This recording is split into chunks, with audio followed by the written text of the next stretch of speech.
Dunkirk. So Dunkirk is the new Christopher Nolan film. This one is based on a true story. I don't know how true it is to the people it concentrates on for the majority of the movie, but the situational circumstance in Dunkirk among World War II that happened. Basically, there are a bunch of soldiers stranded on a beach. The enemy is closing in. They have nowhere to go. They need off the beach. They got nowhere to go. There's an ocean there that tends to make for trouble. The Germans are bombing the boats. They're bombing them. Looks pretty bleak for these guys. Talking about what I liked in the movie. First of all, the movie is gorgeous looking. I saw it in IMAX, so it does that thing where when an action scene's going down or a really important scene, it's like boom, it just blows out in IMAX. And the movie has some scenes of intensity. Granted, a lot of the intensity revolves around people possibly drowning. Once you see it a couple times, you're like, oh, I got it. People almost drowned. Oh, look at that. Another person's about to drown. And the sound when the guns are going. The first time you hear a gun go off, you're like, yeah, that sounds like a gunshot. It might have been the speaker system of the theater I saw it in, but whenever a gun was going off, those planes were coming in, it does that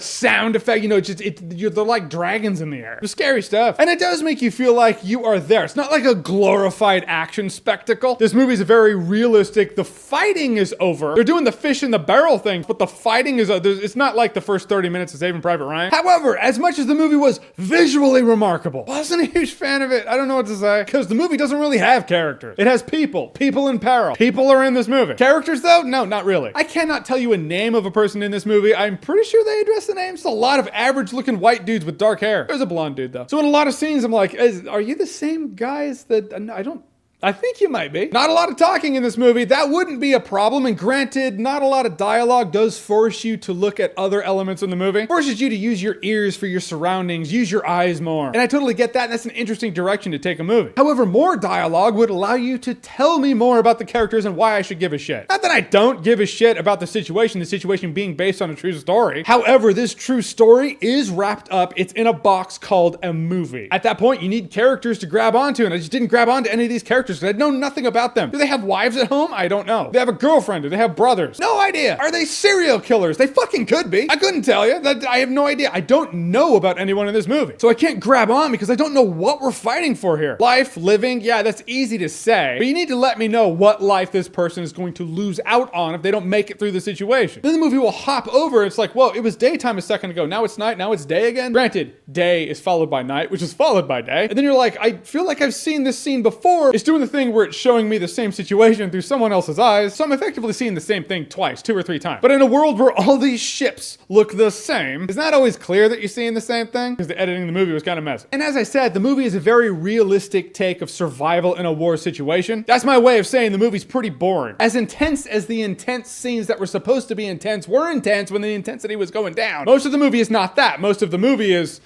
things are progressing forward with very little dialogue. And as realistic as you could say that is, that's like someone making a police movie, like a cop movie, the most realistic cop movie ever, and we're supposed to like it because it's realistic, even if it's 90% paperwork in the precinct, because that is most of what a cop's life is. That would be pretty fucking boring. Realistic doesn't necessarily make good. That all depends on why you go for movies. It all depends on why you're going to this movie. And as much as I'm very sure every review and reviewer is going to say the movie looks great, that's not enough for me, and it's never been enough for me to say a movie looks great. A great looking movie doesn't make for a good movie. That's like saying I have the greatest girlfriend ever because she looks great. Yeah, but what else? Like, tell me about her. Tell me about her past, her hopes, her dreams. What's in there? And if I can't tell you, that means I have a pretty boring girlfriend. Guys, in the end, this is one of those moments we have to understand why we are here, and we have to be okay with that. Are you here to hear me validate your opinion on a movie, or at least validate what you hope a movie is going to be? Or are you here to hear my honest opinion on a movie? And am I here to see validation in the comments section? Or am I here to give you my honest opinion on a movie? Hopefully it's the honest opinion one, because that's all I can give you, and that's what this is. Dunkirk looked great. It had some scenes of intensity that I enjoyed. Mark Rylance completely stands out in the movie. He's the one I actually was like, oh, you kind of have a story. But in the end, the movie was slow. It was very ambitious, but very unfocused. That's why in the beginning of this video, I said, I get it, I'm a fucking weirdo. Because apparently I'm supposed to love this movie. And when you're a small movie reviewer in 2009 starting out on YouTube, people tend to like it when you go against Rotten Tomatoes and go against the critic. But when you get a bit of a following, it starts to piss people off. So we'll see what happens. All right, guys, so Dunkirk, have you seen it? What did you think about it? Whatever you thought, comment below, let me know. And as always, if you like what you've seen here and you want to see more, click right here to see more.